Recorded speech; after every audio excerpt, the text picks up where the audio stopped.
është shqetësuese,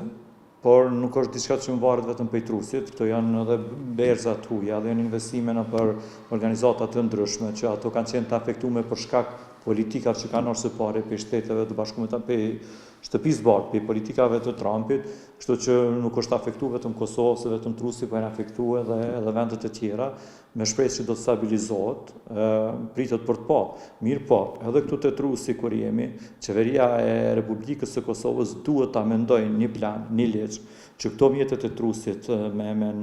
normën e njëjtë, me sigurinë e plot juridike, nëpërmjet një ligji të kaluar për Kuvendin e Republikës së Kosovës, mund t'i marrë këto mjete edhe t'i kthejnë në investime për projekte konkrete zhvillimore, dhe t'i mos lejoj që këto të investohen në tregjet e huaja dhe të jenë të mbarur nga ndryshimet që ndodhin në bursa.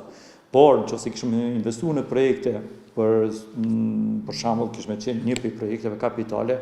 që ka Kosova nevojë urgjente, kishme qenë për shembull ndërtimi një termocentrali me gaz, kuptimin e kthimit qymyrit në gaz dhe për prodhimin e energjisë elektrike. Dhe një pjesë e madhe këtyre mjeteve